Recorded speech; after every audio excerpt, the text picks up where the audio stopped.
আমি আমার শিশুদের খুব ভালোবাসি। ভালো আচ্ছা। শিক্ষক হতে হলে ওদের কথা খুব মনোযোগ দিয়ে শুনতে হবে। ওদের অনেক সমস্যা। শিক্ষক ১০০ ভাগ চেষ্টা করবে, অভিভাবক ১০০ ভাগ চেষ্টা করবে।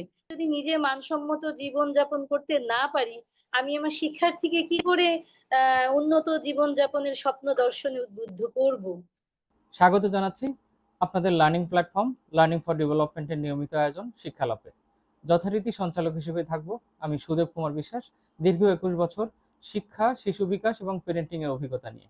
আজকে আমাদের আলোচনার বিষয় একজন ভালো শিক্ষক কেমন হওয়া উচিত, বাস্তবতা ও প্রত্যাশা। আজকে এই আলোচনায় অতিথি হিসেবে আসবেন অত্যন্ত বিশিষ্ট একজন মানুষ, একজন শিক্ষক, সুবর্ণা রায় লিপা। চলুন তাহলে আমাদের আলোচনা শুরু করা যাক। আমি পেয়ে গেছি আমাদের আজকের অতিথি সুবর্ণা রয় লিপা ম্যাডামকে। অত্যন্ত গুণী একজন শিক্ষক। গুণী শিক্ষক বলেই তো শিক্ষকের গুণের কথা তার কাছ থেকে আজকে শুনতে চাইবো।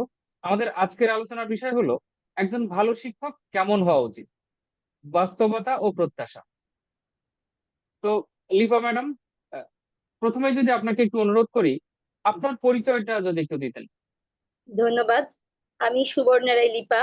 আমি ফরিদপুর জেলার বোয়ালমারী উপজেলায় ত্রিপল্লী সরকারি প্রাথমিক বিদ্যালয়ে সহকারী শিক্ষক হিসাবে কর্মরত আছি। আজকের এত সুন্দর একটি আয়োজনে আপনি আমাকে আমন্ত্রণ জানিয়েছেন। এজন্য আপনাকে অনেক ধন্যবাদ এবং কৃতজ্ঞতা জানাই। আপনাকে বিশেষভাবে ধন্যবাদ, আপনি এই আলোচনাতে অংশগ্রহণ করতে রাজি হয়েছেন।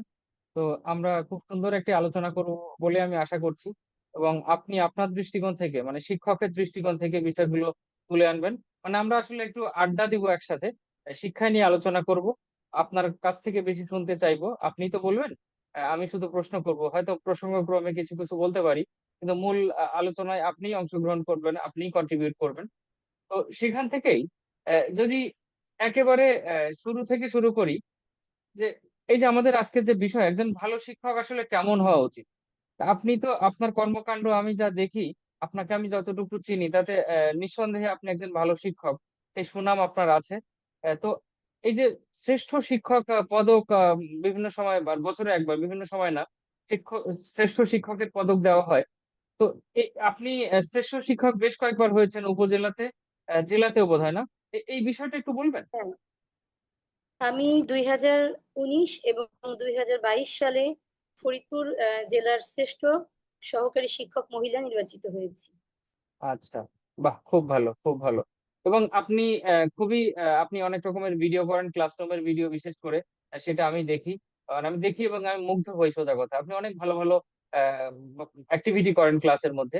আবার আরেকটা বিষয় যেটা দেখি, যেটা আমি একইভাবে মুগ্ধ হই, আপনি এই যে হোম ভিজিটে যান, এবং যখন কোনো শিশু অনুপস্থিত থাকে বা আপনি শুনতে পান তার কোনো সমস্যা হয়েছে, শরীর খারাপ বা অন্য কোনো বিষয়, আপনি সোজা তার বাড়িতে চলে যান, বাড়িতে না পেলে বাজারে চলে যান, দোকানে চলে যান, মাঠে চলে যান।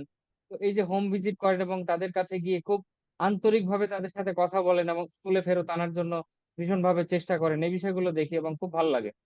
তো আপনাকে যদি একেবারে শুরুতেই জিজ্ঞেস করি, আমাদের আজকের যে আলোচনার বিষয়, যে একজন ভালো শিক্ষক কেমন হওয়া উচিত, আপনি কি করেন? আপনার জায়গা থেকে যদি আপনি একটু বলেন, আপনি কি করেন যাতে করে মনে হয় যে আপনি একজন ভালো শিক্ষক, তার প্রকাশ পায় আপনার কাজের ভেতর দিয়ে? আমি যেটা করি, সবচেয়ে ১ম এ বলব, আমি আমার শিশুদের খুব ভালোবাসি। আর ভালোবাসি বলেই আমার মধ্যে সবসময় একটা আ আ প্রেরণা বা তাড়না কাজ করে যে ওদেরকে তো আমার শেখাতে হবে। ওদেরকে আমার শ্রেণীকক্ষে আনতে হবে। তো আমি যেমন আমার নিজের ২ টো সন্তান আছে, ভাবি যে কি করলে ওদের ভালো হবে, ঠিক তেমন ভাবেই আমার শ্রেণীকক্ষে আমার যে শিক্ষার্থীরা আছে, আমি চিন্তা করি ওদেরকে নিয়ে যে কি করলে ওদের ভালো হবে। তো ওদেরকে ভালো করার জন্য তো ১ম এ আমার আগে ওদেরকে শ্রেণীকক্ষে আনতে হবে এবং তারপর একদম। ওদেরকে শেখাতে হবে। তো আমি মনে করি যে এই যে আমি ওদেরকে ভালোবাসি এবং আন্তরিকভাবে চাই যে ওরা কিছু শিখুক, ওরা সমাজে ভালো মানুষ হিসাবে গড়ে উঠুক। তো উম এইটা একজন মানে ভালো শিক্ষকের সবথেকে প্রধান গুণ হওয়া উচিত। এবং আমি ভালো শিক্ষক হতে চাই বলেই যে এটা করি তা না। আমি শিক্ষকতা পেশায় যোগদানের পরে আমি বুঝতে পারি যে আমার মন বলছে যে, "লিপা কিছু করো" বা "লিপা ওকে ফিরিয়ে আনো, ওকে ক্লাসে ফিরিয়ে আনো। চলো বাহ! লিপা চেষ্টা করি দেখি হয় কিনা।" এই যে মনের ভিতরে যে তাগিদ, এই তাগিদ আমি সবসময় অনুভব করি, সব সময়। বাহ, শুনে খুব ভালো লাগলো এবং আমি সেটা দেখি, আসলে আমি দেখি, এ কারণে এই কথা জিজ্ঞেস করলাম। এখানে যদি আবার আপনাকে ওইটার মতো করেই জিজ্ঞেস করি যে কথাটা আপনাকে আগে বললাম, আপনি এই যে ভালোবাসি বললেন, এই তাগিদটা অনুভব করেন এবং সেখান থেকে আপনি কাজগুলো করেন। কিন্তু সবাই তো আপনার মতো আরো অনেকেই করেন, হয়তো আপনার থেকে বেশিও করেন, কিন্তু অনেকেই বোধহয় আবার করেনও না। তো এই বিষয়টা আপনি কিভাবে দেখেন, বা অন্যরা কে কতটুকু করে বলে আপনার কাছে মনে হয়, এবং মানে এই বিষয়টাকে আপনি কিভাবে দেখেন আসলে? আসলে আমি দুইটা স্কুলে চাকরি করেছি, দুইটা স্কুলে শিক্ষকতা করেছি। সেখানে কিন্তু আমার সৌভাগ্যই বলতে হবে, আমি ভালো শিক্ষকই পেয়েছি। তো একজন নতুন শিক্ষক যখন নতুন কোনো বিদ্যালয়ে যোগদান করেন, তখন ওই বিদ্যালয়ের আগের যে পরিস্থিতি, ওইটা কিন্তু ওই শিক্ষকের মনে খুব প্রতিক্রিয়া তৈরি করে। আমি একদম। যদি গিয়ে দেখি যে আমি যে স্কুলে এসেছি সেই স্কুলে শিক্ষকেরা ক্লাসে যান না, তো আমি তো স্বাভাবিকভাবেই উৎসাহিত হব যে সবাই যখন যাচ্ছে আমি কেন যাব। কিন্তু আমি আমার বিদ্যালয়গুলোতে দেখি যে ওরা ক্লাসে যান না, ওরা এটা করেন না। এবং আমার যে নিজের চেষ্টা, এই চেষ্টার পিছনে কিন্তু এদের এই চেষ্টাগুলো দেখাটাও একটা ভালো উপকরণ বলতে চাই। এবং আমি আমি আসলে দেখিনি যে শিক্ষকরা শিক্ষার্থীদের ভালোবাসে না বা তাদের জন্য কিছুই করে না, এমন শিক্ষক আমি দেখিনি। এটা আমার সৌভাগ্য বলতে হবে। আহ, শুধু আমি বাহ। শুনি, বাহ। কিন্তু আমি দেখিনি। আচ্ছা, আপনি খুবই লাকি সে ব্যাপারে, সে ব্যাপারে বলতে হবে আপনি হ্যাঁ, খুবই লাকি। লাকি। সবাই তো 100 ভাগ চেষ্টা করে এমনটা না, যেটা সত্যি হচ্ছে যে সবাই কিন্তু 100 ভাগ চেষ্টা করে না। তো আমি দেখছি যে আমার কোনো সহকর্মী, আমি ত্রিপল্লীতে যখন যোগদান করি, কোনো সহকর্মীকে দেখেছি বেশি তৎপর, আবার কাউকে দেখেছি মোটামুটি তৎপর, কেউই ফাঁকিবাজ নয়। তো আমি কিন্তু তখন ওই বেশি তৎপর যে ওনাকেই অনুসরণ করেছি। ওই বেশি তৎপরতা বা ভালো কাজ সব সময় আমার মনকে অনুপ্রাণিত করে, মনে হয় যে আমি ওনার মতন হব, আমি আচ্ছা। ওনার মতো ভালো কাজ করবো। বাহ, খুব ভালো। আচ্ছা, এইভাবে ওই যে বললেন আপনি খুবই লাকি, আসলে আপনি লাকি, আপনি ভালোটাই পেয়েছেন বেশি। তো এখানে আবার যদি একটু জিজ্ঞেস করি যে ভালো শিক্ষক হতে আসলে কি কি গুণ থাকতে হয়? আপনি যেমন প্রথমেই যেটা বলেছেন, এবং আমার খুব ভালো লাগলো যে ভালোবাসি, আমি ওদেরকে ভালোবাসি, সে ভালোবাসার কারণেই বাকি কাজগুলো আমি করি। তো একজন শিক্ষকের, একজন আদর্শ শিক্ষক হতে গেলে, ভালো শিক্ষক হতে গেলে তার মধ্যে কি কি গুণ থাকা দরকার? ভালোবাসাটা তো সবার আগে আপনি বললেন, এটা তো আছেই। আর কি কি গুণ থাকা দরকার যাতে করে তিনি একজন ভালো শিক্ষক হতে পারেন? আসলে আমরা যদি বইয়ের ভাষায় বলি, সবচেয়ে প্রথমেই তো তার বিষয় জ্ঞান থাকতে হবে, বা তার শিক্ষাগত যোগ্যতা থাকতে হবে। হুম। এছাড়াও আর যে বিষয়গুলো আমি মনে করি ভালো শিক্ষক হলে যে গুণগুলো থাকা দরকার, সেটা হলো শ্রেণীকক্ষে একটা নিরাপদ নিরাপদ পরিবেশ তৈরি করা। আচ্ছা। শিক্ষার্থীরা, হ্যাঁ, শিক্ষার্থীদের মনে তাগিদ অনুভব হবে যে আমার ওই ম্যাডামের পড়া আমাকে করতে হবে, কিন্তু এমন নয় যে ম্যাডামকে সে খুব ভয় পাবে এবং ম্যাডাম থেকে দূরে দূরে থাকবে। একদম। যদি ছাত্রছাত্রীরা আমার থেকে দূরে দূরে থাকে, তাহলে আমার মনে হয় যে আমি ভালো শিক্ষক হতে পারিনি। এবং ভালো আচ্ছা। শিক্ষক হতে হলে ওদের কথা খুব মনোযোগ দিয়ে শুনতে হবে। ওদের অনেক সমস্যা, আমাদের প্রত্যন্ত এলাকাগুলোতে শিশুদের অনেক সামাজিক এবং পারিবারিক সমস্যা থাকে। আমরা সবকিছু জেনেও অনেক সময় তুলে ধরতে পারি না। ওদের সামাজিক অবস্থান বিবেচনা করে ওদেরও তো একটা মান সম্মান আছে, আমরা সব সত্যি বলতে পারি না। তো ওদের সমস্যাগুলো যদি আমরা না জানি, তো হুম। আমি আমি সমস্যা না জানলে সমস্যার সমাধানও করতে পারবো না। একজন একদম। ভালো শিক্ষক শিশুদের সমস্যাগুলো মনোযোগ দিয়ে শোনেন এবং সমাধান করার উপায়গুলো খোঁজেন।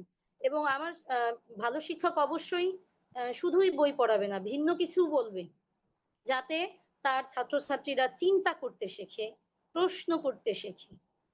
একদম। আর শিশুদের মনে যদি আমি চিন্তা করার শক্তি তৈরি করতে পারি, তো আমার তো মনে হয় তাহলে আমি অর্ধেক সফল। ওদেরকে শেখানোর জন্য সফল। শিখতে হলে তো আগে চিন্তা করতে হবে, মনে একদম। প্রশ্ন থাকতে হবে এবং সেই প্রশ্ন নির্ভয়ে হুম শিক্ষককে হুম। বলতে হবে, তাহলেই তো আমি ভালো শিক্ষক হতে পারবো। আর আমি একটা কঠিন আচ্ছা। বিষয়কে যদি সহজ করেই বোঝাতে না পারি, আমার জন্য তো আসলে অনেক বিষয়ভিত্তিক প্রশিক্ষণ আছে। তো আমি যদি সব সময় ঠিক প্রশিক্ষণ অনুযায়ী প্রশিক্ষণের ভাষাতেই পড়াই, সবই তো আচ্ছা। আমার শিশুদের কাছে বোধগম্য নাও হতে পারে। আমাকে তো একদম। ভাবতে হবে যে আমি এটা কিভাবে সব থেকে সহজে শেখাবো।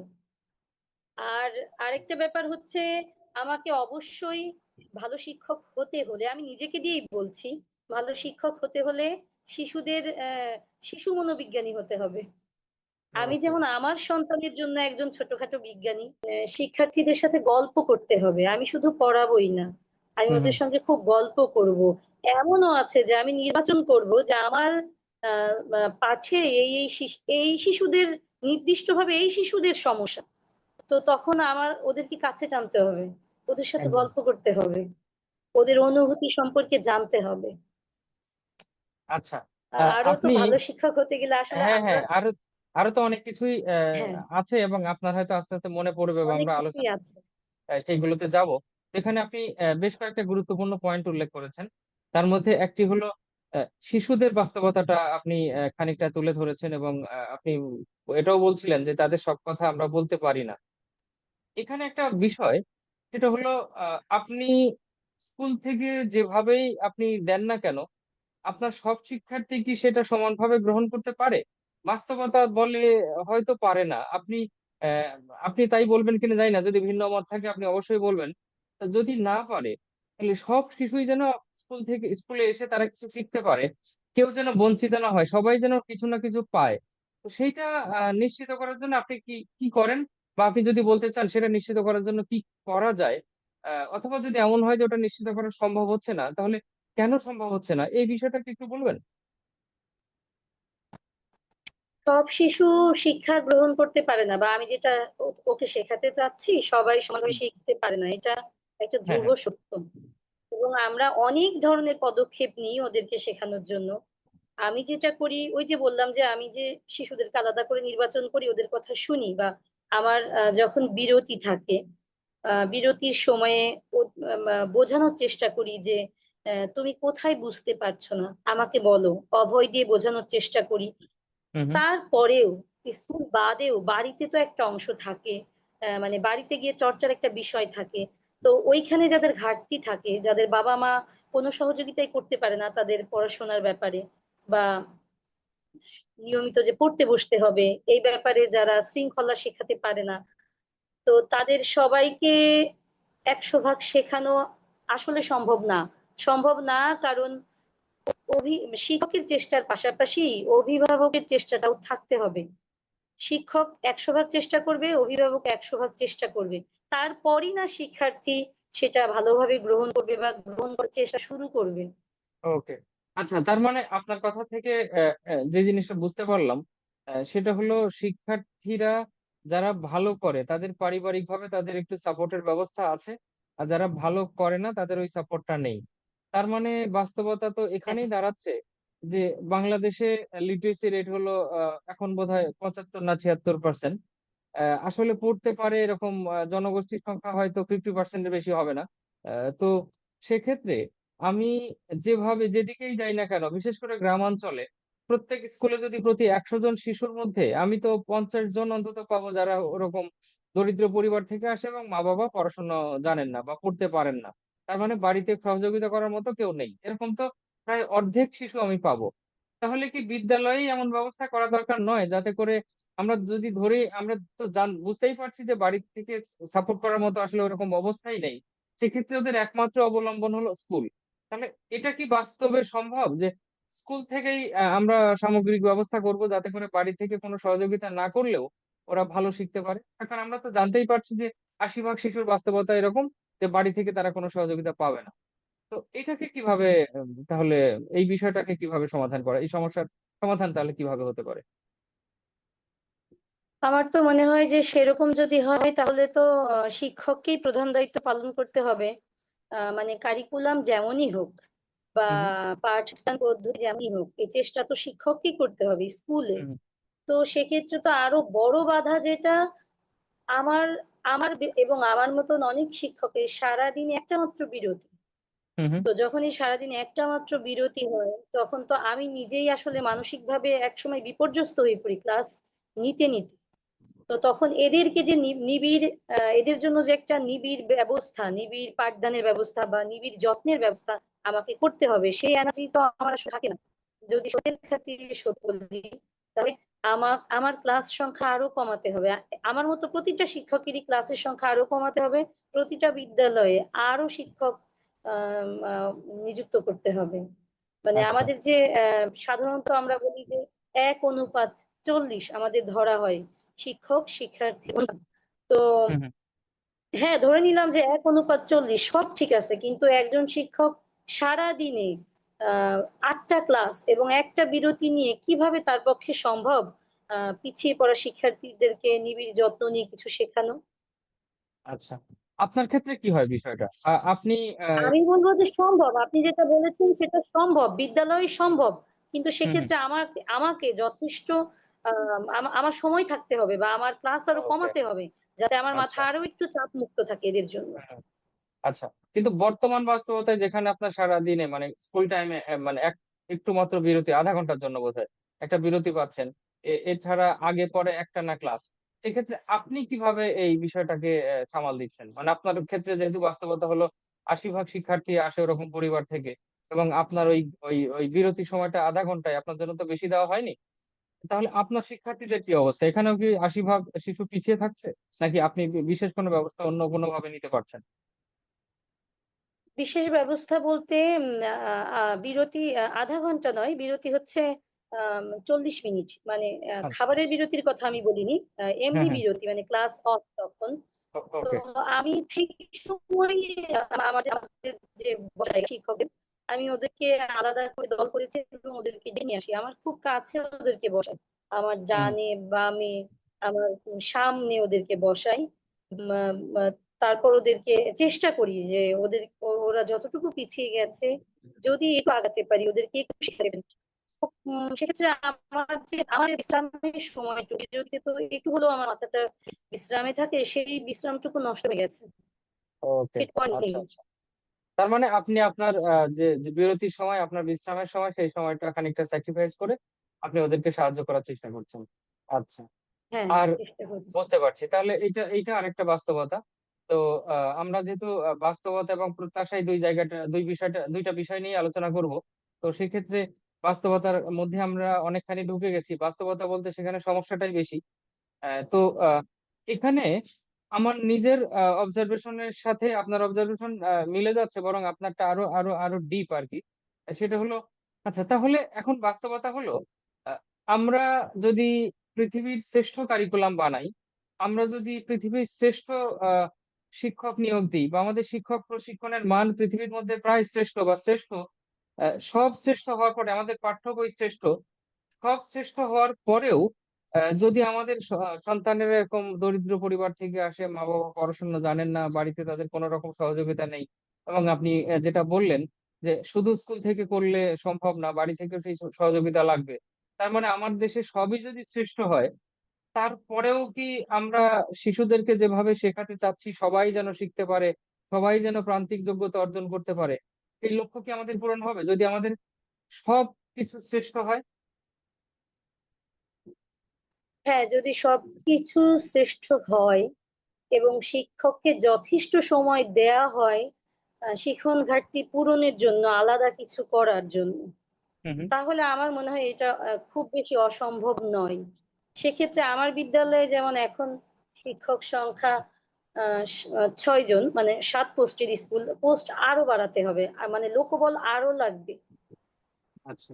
একেবারে, তাহলে অসম্ভব নয় আমার কাছে মনে হয়। কারণ কিছু শিশু আছে যে আমার বাংলা ক্লাসে আমি যাদেরকে নিরাময় দিই, মানে নিবিড় পর্যবেক্ষণে হুম রাখি বা আমার বিশ্রামের সময় শেখাই, এই হুম যে হুম। আলাদা করে ওদেরকে একটু সময় দিচ্ছি, ওদের অনেক উন্নতি হয়েছে, আমার খুব ভালো লাগে। তখন আমার আচ্ছা মনে হয় যে না, একেবারেই যে অসম্ভব তা না। কিন্তু যখন আচ্ছা। আমার এই অতিরিক্ত পরিশ্রমের জন্য মাথা ব্যথা করে, আমার যখন খুব ক্লান্ত লাগে বা আমি চোখে ঝাপসা দেখি, তখন হুম আমি হুম। ভাবি যে এভাবে আর কতদিন চলতে পারবো, এভাবে কতদিন সম্ভব। আমার ওকে। যদি আরো আচ্ছা। 2টা ক্লাস কম থাকতো, আমি তো হুম সেই হুম। 2টা ক্লাসে ওদেরকে আরো একটু সময় দিতে পারতাম, বা আরো একটা একটা ক্লাস আমি বিশ্রাম নিতাম এবং আরো একটা ক্লাস ওদের জন্য হুম হুম। সময় দিতাম। আচ্ছা। তো তো এইটা তো, আমি হ্যাঁ হ্যাঁ, শেষ আমি করুন, হ্যাঁ। কিন্তু আমার আমার আমার যে ক্লাসগুলোতে সেইগুলোতে ফল পেয়েছি, আলাদা করে সময় দেওয়ার ফল পেয়েছি, কিন্তু বিনিময়ে আমি অসুস্থ হয়েছি, আমার শারীরিক সমস্যা বেড়েছে, আমার মাইগ্রেন বেড়েছে, আমার আরে, চোখের পাওয়ার বেড়েছে। আচ্ছা। তো না, এটা খুবই বাস্তবতা। এটা শুধু মানে আপনি নন, আমি তো শিক্ষকদের সাথে অনেক বেশি সংযুক্ত, আমি এগুলো জানি। আমরা অনেকেই তো, আমরা অনেক বড় বড় পদে থেকে, দায়িত্বশীল পদে থেকে আমরা সরাসরি শিক্ষককে বিভিন্ন কারণে অভিযুক্ত করি। হ্যাঁ, শিক্ষককে অভিযুক্ত করার অনেক বিষয় আছে। আমি নিজেও মাঠ পর্যায়ে গিয়ে দেখেছি সবাই যে আপনার মতো করছেন তা তো আসলে নয়। আপনার থেকে ভালো হয়তো অনেকে করছেন, আবার অনেকে আছেন এতটা দায়িত্বশীল আচরণ করছেন না, সেটাও আছে। কিন্তু যে কোনো ভুল হলেই তার দায় শিক্ষকদের উপরে চাপানো, সেটা আসলে আমাদের দেশে এক ধরনের সংস্কৃতি বলবো না, অপসংস্কৃতি চালু হয়ে গেছে। এখন এটা থেকে হ্যাঁ। মুক্তির উপায় কি সেটা আমিও জানি না। কিন্তু দায়িত্বশীল ব্যক্তিরা যখন ঢালাওভাবে এটা করেন তখন আমারও খারাপ লাগে। আচ্ছা, এখন আপনি বললেন আপনি কি করতে পারেন, ইনফ্যাক্ট আমি সেটাই জিজ্ঞেস করেছিলাম। আপনি বললেন যে আপনাকে যদি আর একটু বাড়তি সময় দেওয়া হতো, মানে বিরতি সময়টা যদি বেশি থাকতো, তাহলে সেই সময়ে আপনি এই যে ঘাটতি পূরণের চেষ্টা করতে পারতেন। আবার লোকবল যদি বাড়ানো যেত, তাহলে সেক্ষেত্রে কিছু মানুষ থাকতেন যাদের হাতে ওই বাড়তি সময়টা থাকতো এবং ওইভাবে করে সেবাটা দিতে পারতেন। আচ্ছা, এবার আপনার জায়গা থেকে যদি আমি অভিভাবকদের জায়গায় এবং কমিউনিটির জায়গায় চলে যাই, তো এখানে বাস্তবতা যেটা সেটা তো আমাদের মেনে নিতেই হবে। যে আপনি বললেন 80 ভাগ, কোথাও 80 ভাগ, কোথাও 50 ভাগ, 60 ভাগ, এক এক জায়গায় এক এক রকম হবে। তো কমিউনিটির থেকে বা পরিবারের থেকে এই ব্যাপারে যদি কিছু করতে হয়, ওই যে বললাম বাস্তবতাটা মাথায় রেখেই, আহ, তাদের যে বাস্তবতা সেটা তো আমরা পরিবর্তন করতে পারবো না। এরপরেও মানে কমিউনিটি পর্যায় থেকে এমন কি করা যেতে পারে বলে আপনার মনে হয়? আপনি তো এটার মধ্যেই আছেন, হয়তো মাথায় আপনার আইডিয়া গুলো আসে। কমিউনিটি পর্যায় থেকে, পরিবারের পর্যায় থেকে এমন কি করা যেতে পারে যাতে করে আহ, এই ব্যাপারে শিশুরা স্কুলের বাইরেও আরেকটু সহযোগিতা পেতে পারে, এবং যাতে করে তাদের আরেকটু উন্নতি হয়, বিশেষ করে যারা পিছিয়ে আছে তাদের ক্ষেত্রে আরেকটু সহায়তা মানে প্রদান করা সম্ভব হয়। এরকম কোনো কিছু ভেবেছেন বা এই মুহূর্তে মনে পড়ছে? পরিবারের জায়গা থেকে যদি বলি তাহলে আমি বলবো যে পরিবারের প্রথম এবং প্রধান কাজ হবে বাচ্চাদের ক্ষেত্রে, হুম। শিশুদের ক্ষেত্রে, সেটা হচ্ছে ওদেরকে ভরপেটে খাইয়ে প্রতিদিন স্কুলে পাঠানো, এবং স্কুলে পাঠানোর পরে একটু খোঁজ নেওয়া যে তার সন্তান স্কুলে সত্যি এসেছে কিনা, মাঝপথে অন্য কোথাও চলে যায়নি তো। এই খোঁজটা আসলে পরিবার রাখেন না। আমার অনেক শিশু আছে যারা স্কুলে হুম। আসার পর 30-40 মিনিট পরেই বলে, ম্যাডাম ভালো লাগে না ম্যাডাম, খিদে লাগছে, বা ম্যাডাম পেট ব্যথা করছে। তো একটা শিশু সারাদিন স্কুলে থাকবে, তার পেটে ভাত থাকবে না, পেটে খাবার থাকবে না, আর বাবা মা এটা ভাবে খেয়াল করবে না। এটা আমাদের নিত্যদিনের মানে ঘটনা, আমাদের দেখা নিত্যদিনের হুম। ঘটনা। তো আমি তো এমনিতেও অভিভাবকদের সব সময় বলি যে আপনারা সব থেকে আগে এই কাজটা করেন, ভাত রান্না করবেন, সকালে সকালে ভাত রান্না করে খাইয়ে ওদেরকে স্কুলে পাঠাবেন। আর গ্রামে তো থাকেই যে যারা একটু, যাদের কথা সবাই শোনে, অনেক গুরুজনেরা আছে, বা অনেক চেয়ারম্যান মেম্বার পর্যায়ে অনেকে আছে যাদের কথা সবাই শোনে। ওনারা যদি আরো একটু সচেতন হন, যেসব বাচ্চারা যেসব শিশুরা স্কুলে আসে না, তাদেরকে স্কুল সময়ে অন্য কোথাও দেখলেই তাদেরকে বলা যে তুমি এখন স্কুলে যাও, তুমি এখন এখানে আচ্ছা। কেন, তোমাকে স্কুলে যেতে হবে। বা সেই আচ্ছা। শিক্ষার্থীর বাবা মাকে দেখলেই বলা যে তোমার ছেলেকে বা মেয়েকে তো দেখলাম স্কুলে যায়নি, ও কেন এখানে, তুমি কেন ওকে পাঠাওনি। একটা জবাবদিহিতার জায়গা তৈরি করা, তখন কিন্তু একদম। অভিভাবকরা একটু হলেও সচেতন হবে। মানে মোট কথা, পুরো গ্রামবাসীর সহযোগিতা আমাদের লাগবে এইসব পিছিয়ে আচ্ছা। পড়া শিশুদের জন্য। আচ্ছা। আমরা একা আসলেই পারছি না, পারছি না বলতে আমাদের পারার জায়গা আর নেই। আমি তো আচ্ছা। নিজের চেষ্টা করি এবং সেই চেষ্টা থেকেই জানি যে আমি করেই হবে না, আমি পুরোটা জলে নামলে হবে না, ওনাদেরকেও জলে নামতে হবে, সেই প্রবাদ আচ্ছা। অনুযায়ী বলতে হয় তো ওনাদেরকেও মাঠে হ্যাঁ, নামতে হবে, এই তো কাজগুলো আপনি করতে হবে। আপনি এই এই যে পরিবারের কাছ থেকে, সমাজের কাছ থেকে যে প্রত্যাশার কথাটি বললেন, তো এই কথা নিশ্চয়ই আপনি তাদের সাথে আলাপও করেন। তো আলাপ করলে সেক্ষেত্রে সহযোগিতা কতটুকু পাচ্ছেন আর কতটুকু পাচ্ছেন না, যদি না পেয়ে থাকেন তাহলে কেন পাচ্ছেন না বলে মনে হয়? আচ্ছা, আহ একেবারে যে সহযোগিতা পাইনি সেটা না। আমি হুম। প্রথম ক্লাস শেষ করেই কিন্তু আমার প্রথম কাজ হচ্ছে ফোন নিয়ে বসা, যে হুম। যেসব শিক্ষার্থীরা আছে তাদের বাবাকে ফোন করা বা মাকে ফোন করা। তো আমি দেখেছি যে ওনারা ওনাদের অবহেলার জায়গাটাকে অজুহাত, একটা ভিন্ন অজুহাত তৈরি করে ওই শিক্ষার্থী ঘাড়েই দোষ দেয়। মানে ওনাদের যে একটা অবহেলা আছে হুম। হুম। হুম। ওনাদের সন্তানের প্রতি, তাদের শিক্ষার প্রতি, সেটা ওনারা স্বীকার করতে চান না। তবে এটাও ঠিক, আমি যখন একজন শিক্ষার্থীর বাবাকে একদিন, 2 দিন, 3, 4, 5 দিন ফোন দিই, তারপরে কিন্তু উনি একটু হলেও সচেতন হন এবং আচ্ছা। উনি মানে আমাকে দেখলে অনেকটা একটু ভয়েই থাকেন যে ম্যাডাম তো আমাকে বলবে যে তোমার ছেলে কেন আসে আচ্ছা নাই। আচ্ছা আচ্ছা, হ্যাঁ হ্যাঁ। এবং আমি ফোন হুম, করে, সত্যি কথা বলতে কি, আমি ফোন করে অনেক, এমন অনেক বাবা আছেন, শিক্ষার্থীর বাবা, যাদেরকে বলি যে ভাই আপনি কি করেন সারাদিন যে আপনার সন্তান এখন স্কুলে আসে নাই? তখন বলে আপা আমি তো ভ্যান নিয়ে চলে আসছি, আমি তো জানি না। তো আমি তখন এমনও বলছি যে আপনি 10 মিনিটের মধ্যে আপনার ছেলেকে স্কুলে পাঠাবেন, আমি তাকে 10 মিনিটের মধ্যে দেখতে চাই। হ্যাঁ, বাহ সত্যিই আমি 10 মিনিটের মধ্যে তাকে পেয়েছি। বাহ। সে এসে খুব মানে সে এসে যতটা কাঁচুমাচু না হয়েছে, ওই হুম বাবা হুম কিন্তু তার থেকে বেশি কাঁচুমাচু হয়ে বলেছে, আপা আসলে জানেন না কত দুষ্টু, আমি বলে গেছি ভ্যান নিয়ে যাওয়ার সময় যে স্কুলে যাস, কিন্তু স্কুলে হুম হুম, আসে নাই।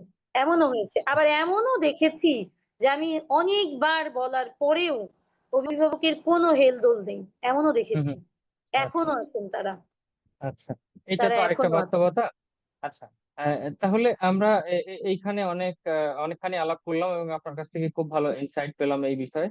এবার যদি আমি একটু প্রসঙ্গ বদলাই, তো শিক্ষক প্রশিক্ষণের জায়গায় যদি আসি, যে ধরনের প্রশিক্ষণ আপনাদেরকে দেওয়া হয়, মানে আপনারা বিষয় জ্ঞান থাকলেই তো শুধু ক্লাসে পড়ানো যায় না। মানে কি পড়াবেন এবং কিভাবে পড়াবেন এই দুটো বিষয় তো। তো কিভাবে পড়াবেন, কিভাবে পড়ালে সেটি আরো বেশি ইফেক্টিভ হতে পারে, তার জন্য তো বিভিন্ন রকমের প্রশিক্ষণ। তো আপনাদের জন্য, মানে আপনি আপনার ক্ষেত্রে যদি বলেন, তো শিক্ষক হিসেবে মানে যোগদানের পর থেকে এখন পর্যন্ত যে ধরনের প্রশিক্ষণ আপনি পেয়েছেন আহ, শিক্ষা বিভাগ থেকে, প্রাথমিক শিক্ষা বিভাগ থেকে, তো সেই প্রশিক্ষণ আপনাকে ভালো শিক্ষক হওয়ার জন্য, ভালো শিক্ষক হওয়ার বিষয়টা নিয়ে তো আমরা কথা বলছি, আপনাকে কতটা তৈরি করেছে, কতটা সহায়তা করেছে, আর কোথায় কোথায় আপনার মনে হয় যে গ্যাপ ছিল, যে জায়গাটা এখনো পূরণ হয়নি বা আপনি অন্য কোনো ভাবে হয়তো পূরণ করার চেষ্টা করেছেন, আপনি পারলেও অনেকে হয়তো পারেননি। মোট কথা, প্রশিক্ষণ আপনাকে কতটা সহায়তা করেছে এবং প্রশিক্ষণের গ্যাপ কোথায় কোথায় ছিল যদি থাকে, এই বিষয়টা যদি একটু বলতেন। আমি শিক্ষকতা পেশায় যোগদানের পরে বিষয়ভিত্তিক প্রশিক্ষণ করেছি। সত্যি করে, সত্যি অর্থে বলতে আমাদের প্রশিক্ষণের ম্যানুয়াল এগুলা খুবই চমৎকার। আমার অন্তত ভালো লেগেছে, খুবই ভালো লেগেছে। এই যে আমি নতুন শিক্ষক হবার পরে আমি যে প্রথম বিষয়ভিত্তিক প্রশিক্ষণ করি গণিত বিষয়ে, কিন্তু সেই গণিত বিষয়ে প্রশিক্ষণ করতে গিয়েও শিখেছি যে আমাকে কিভাবে অভিভাবকদের সাথে এবং আমার সহকর্মীদের সাথে সুসম্পর্ক স্থাপন করতে হবে। এটা আমি হুম প্রথম হুম ওখান থেকেই বুঝেছি।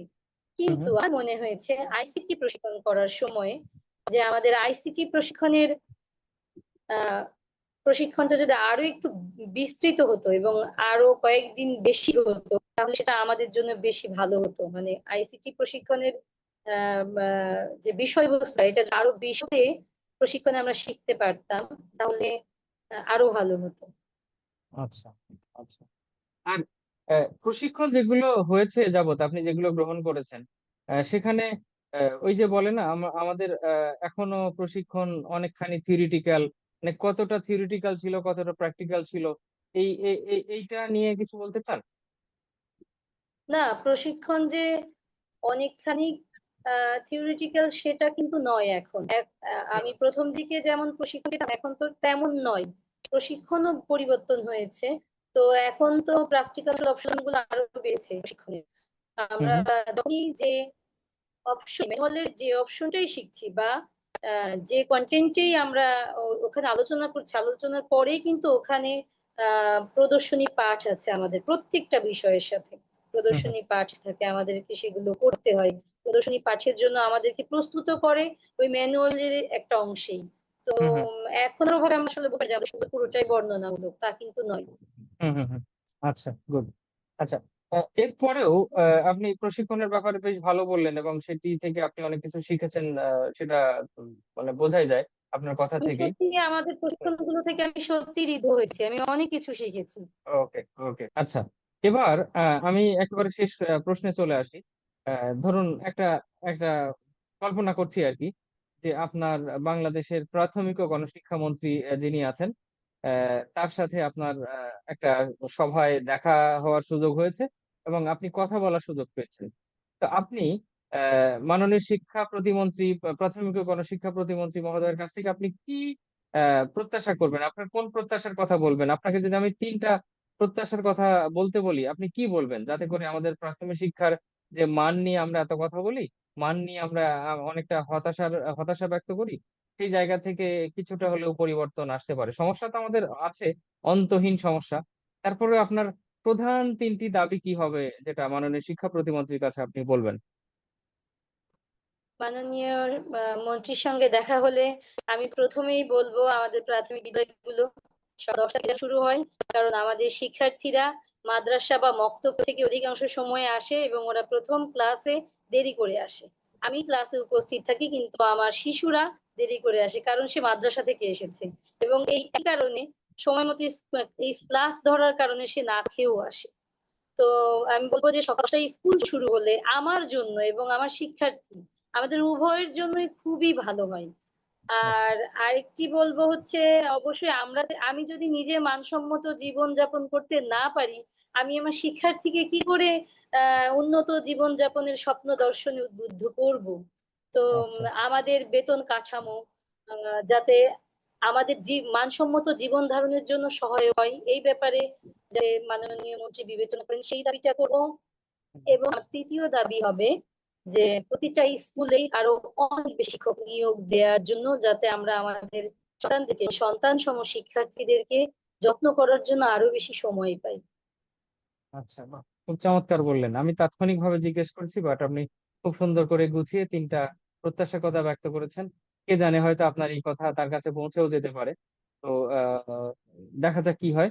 আর সর্বশেষ, একেবারে সর্বশেষ, আপনি যদি বাকি শিক্ষকদের উদ্দেশ্যে কিছু বলতে চান, মানে যাতে করে তারা আহ যা করছেন আরো ভালো করতে পারেন, শিশুদের জন্য আরো ভালো অবদান রাখতে পারেন, আপনার দিক থেকে একটা পরামর্শ বাকি শিক্ষকদের জন্য, সেটা কি হবে? আমি আমি আমি আসলে পরামর্শ দেওয়ার মতন যোগ্যতা আমার নেই। আমি শুধু আমার অভিজ্ঞতা থেকেই বলতে চাই আমার শ্রদ্ধেয় সহকর্মীদের যে আমরা আর একটু বেশি ভালোবাসি আমাদের শিক্ষার্থীদেরকে। ভালোবাসলে আমাদের আচ্ছা। সব পরিবর্তন হয়ে যাবে, আমার নিজের সব পরিবর্তন হয়ে যাবে, খালি যদি ওদের প্রতি আরো একটু বেশি মায়া তৈরি হয়। একদম, বাহ! আমি দারুণ আসলে বললেন। তাদেরকে আহ্বান জানাবো যে আমরা যাতে সন্তানদের মতো করেই তাদেরকে একটু ভালোবাসি, আর তাদের জন্য আরো একটু ভালো কিছু করার চেষ্টা করি। ভালো চেষ্টা যদি মনে থাকে, আমরা একদিন না একদিন সফল হবই। শুধু বাহ! আমৃত্যু ভালো চেষ্টা থাকতে হবে এবং আমার আচ্ছা। ভালো চেষ্টা দেখে আমার ওই সন্তান সম শিক্ষার্থীও ভালো চেষ্টা করতে শিখবে। দারুণ বললেন, দারুণ বললেন, চমৎকার। আচ্ছা, কথা তো আরো অনেক ছিল, আমরা আরো অনেকক্ষণ ধরে আলাপ করতে পারতাম শিক্ষা নিয়ে, তো আলোচনা মানে প্রসঙ্গের শেষ নেই। আমরা আরো অনেক, আমি আরো অনেক কিছু ভেবেছিলাম, কিন্তু সময়ের অভাবে সেদিকে আর যেতে পারছি না। তো আপনাকে অসংখ্য অসংখ্য ধন্যবাদ জানাচ্ছি। আপনি চমৎকার কিছু বিষয় তুলে এনেছেন। তো আপনি অনেক ভালো থাকবেন, এবং আপনাকে আরেকবার ধন্যবাদ জানিয়ে আমাদের আজকের আলোচনা শেষ করছি। Thank you so much. আপনি আপনার ভালো কাজ চালিয়ে যান, আপনার শিশুরা আরো বেশি উপকৃত হোক আপনার মাধ্যমে, সেই প্রত্যাশা রাখছি। আপনি ভালো থাকবেন। মাথা ব্যথা যেন একটু কম হয় সেই ব্যবস্থা করবেন। নিজে ভালো থাকা সবার আগে জরুরি। আপনার ভালো হোক, সবার ভালো হোক। অনেক ধন্যবাদ।